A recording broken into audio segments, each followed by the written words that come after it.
ልጆችን ለእናቶቻቸው ለአባቶቻቸው ቢያንስ የሞት ፍርዱ ተቀይሮ እድሜ ልክ እንዲደረግላቸው ማድረግ እንችላለን። አላህን ፍሩ ማለት ነው። ሁላችሁም ቪዲዮም ሰርቻለሁ ለቂቃለ ተንበርክኬ ተማስኛችሁ ዱይት አድርጉልኝ ሼር አድርጉልኝ። አሁንም ደግሞ እየገባችሁ በኢትዮጵያ ብሔር ብሔረሰቦች ቋንቋ ድምጽ ሁኑላቸው። ኦቦሌወን ኬኛ ከሰጡ ጆሌ ኦሮሞ ረጫላን ስለ ረቢ ዳማሰ ጆሌ ኬኛ ኒቤቱ ደላላን ሽፍታን የመን ከሰታ የመን ነፈቴ ብያ አባን ቀብለ ሰለ ከሰታ ኦቦሌወን ኬኛ gara Saudi Arabia deemuudha waan qaban gurguratanii ilmaan hiyyeessaa ijoollee Saudi Arabia deemtu baharaan lubbuusii bakka kanaaman na jettee lubbuusii qabsiiftee deemti erga bishaan ceetee dhattee Yemenitti haadha galfattee bishaan qabbanaa dhuddee gara Saudi Arabia deemuudha yeroo siin kaatu maal godhanii ashiishii fi meeshaalee mootummaa Saudi Arabia dhorgu hunda obbolaa keenya baachisaniiti gara Saudi Arabiyaatti erga Sanaboode ijoolleen kun daangaa irratti qabamanii ashiishiin akka waan kan jaraa ta'e shaataa wajjin jechuudha. Murteen du'aatti faradamee kaleessa namni lama biraa ajjeefamee warri kaan immoo kunoo ta'anii finyoo eeggataa jiru jechuudha qalamudha. Namoota 45 kana baraaruu ni dandeenya. Yoo waliin taane iyyinaan amma aangoota wallaahi billaahi amma namni itti bilbilaan waliin hin jiru. Dhageessanii warri kaan hin kaasanuu warri kaan immoo mee hin gaafanna jedhanii adaraa keessan adaraa hundana mayyuu micciiruu dandeessu warri miidiyaa kanarraa rabbii jedhaati ijoollee kana sagalee yoo taane hambisuu dandeenya mee rabbumaa jennee dhageessanii namni ilmoo namaa tokko du'arraa hambise akka nama biyya lafaarra jiru guutuu hambiseeti jedhame mee boo'aa gangaladhaa viidiyoo hojjedhaati ijoollee kanaaf akka jarri hafanu irratti hojjedhaa rabbiin biraa argattu mee sababaa ta'anume iyyi keenya dhageessanii iyyi keenya ijoollee kana hambisuu ni danda'a dhibbaan dhibbatti danda'a adaraa rabbii waan baay'ee garaa nama nyaatudha dhugaa dubbachuu fi egaa akkuma argaa jirtanii Saudi Arabiyaa keessatti ijoolleen gara seeraa alaatiin deemanii akkuma dhaggeeffattan mubaarakii jechuudha kaleessa hedduutu akka nama gaddisiisu jechuudha waaqayyoon obboleewwan keenya rabbiin isaan waliin yaa ta'u waan dhugaa dubbachuuf laphee nama cabsu yookiin immoo baay'ee tokko nama rifachiisudha.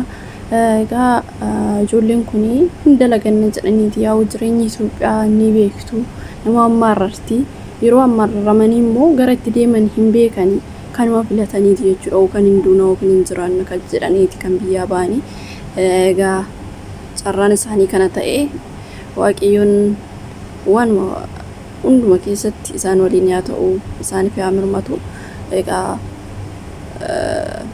Saudi Arabia keessatti ni beektu namtichi ijoollee kana jechuudha nama alaa dhiisatoo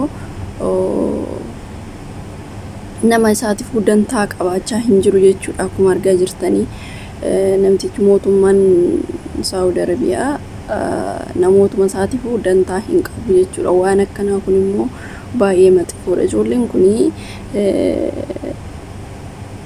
shisha ijoolleen xiqqaadha dhugaa dubbachuuf nama hundaa miti yookiin nama lama isaan garuu nama kana hundaa harkatti waan akkanaa kun qabame jedhee gaafa mana hidhaa keessatti dararu hedduutu akka namatti dhaga'aman jechuudha dararu immoo hidhaa idimee itti hafaradu gin ajjechaa jechuun dhugaa dubbachuu fi waaqa birattuyyuu nama ajjeesuun ni beektu namtichi kun dhugaa dubbachuuf namarraa dhalate ta'ee hin beeku yeroo baay'ee jechuudha yeroo waan akkanaati nama ajjechaa du'aa itti faradu ijoollee kanarratti baay'ee nama gaddisiisa jechuudha dhugaa dubbachuuf na waan akkasiiti dhugaa baay'ee tokko akkuma amantaa keessatti kadhannaa godhaa fi rabbi isaaniif yaa mirmatu isaan waliin yaa ta'u waaqayyoon egaa waan hundaa kan danda'u isaa inni isaanaa dhaqqahu dhugaa dubbachuuf hedduutu akka nama gaddisiisa maal jennaan ijoolleen tun miskiina ijoollee xixiqqaa ganaa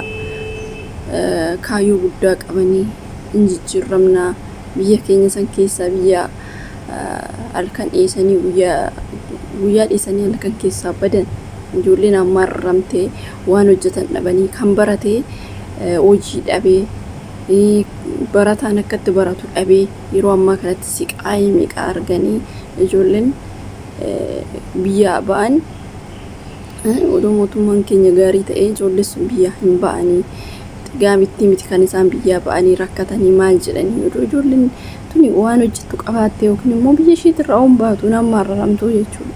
Kanaafiyyuu waan maraacii dhabanuu biyya ofiitirraa ba'u. Yeroo kanatti immoo kinoo kanatti kunis ajjeechaa du'aa itti faradee kanaafiyyuu akka wanta keessa itti kadhannaa godhaa fi isiniin jedha dhugaa dubbachuu hedduu nama gaddisiisaa nama rifachiisa. So wanti godhaa hin jiru.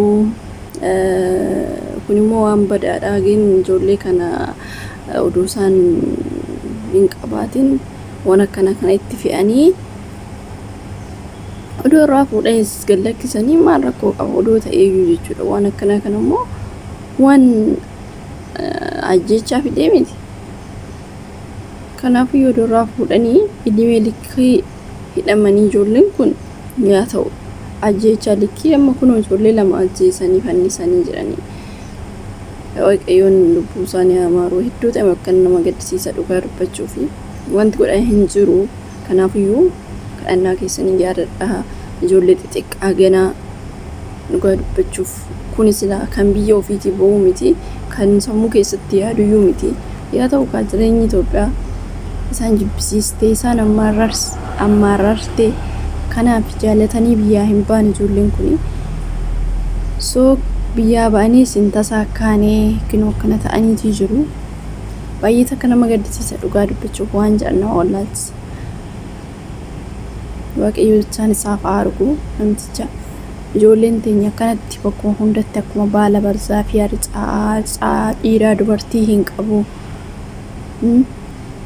Qalamaa yeroo hunda armiin bu'aa baay'ee takka nama gaddisiisa. Biyya keessatti akkasii olola sobaatiin namoota hidhaa jiru. Yoo biyyaa ba'an isaanii biyya keessatti isaanii makaraan namni keenya itti jiru makaraa miti. Rabbumti bichaan isaan humaan ta'an isaan ajjeefamanis humaan ta'an isaaniif gaariidha. Garuu immoo warra jiruuf tuubataa armee isaan tuubataa maatii isaan tuubataa idimee muluu waan garaa namaa keessaan ba'anidha. So waan akkasiiti baay'ee takka dhugaa dubbachuu fi ijoolleen lamaan tokko gaafa dhaammatanii dhadhaammadhaan jedhanii sagalee isaanii dhageessisanii hedduu takka na gaddisiise dhugaa dubbachuu fi ijoollee suni armeen jettee gaafa boorsu baay'ee tokko namatti dhagahama dhugaa dubbachuuf hedduu waan ammanan jedhamee jechuudha. Maal godhuree carraadha waan hunduuyyuu carraa ofii kana wanti godhan hin jiru. Egaa ijoolleen kuni nama bakka dalagateetu biyyatti deebinee maatii keenyatti deebina se'aniiti kan biyyaa ba'anii garuu immoo rabbi kana itti faradee namicha seexan itti faradee kun akkanatti hangalaatta'ee immoo yookiin immoo biyya isaaniitti galchee yookiin immoo bakka ajjeechaa maaltu fide ijoolleen tun nama ajjeesne ajjeechaa maalidha seerri akkanaa dhugaa dubbachuuf. Osoo biyya isaatiif dantaa qabaatee uummata biraatiif dantaa namtichi kun uummatuma isaatiif iyyuu dantaa qabaataa hin jiru. Kanaafiyyuu kun hin dhiisa jedheetu isin yaadu garuu immoo rabbiin hin danda'aati. Ijoollee san laboobummaa isaa irraa qabu rabbiin isaanumatti haa dhufu dhugaa dubbachuuf hedduu takka waan nan jedhu na wallaalchise. Ijoollee kana hunda yeroo darbe ijoollee hedduudha kan gara bahaarii kanarraan dhumanii. Ammas immoo kun akkanatti harcaati jiru jechuudha.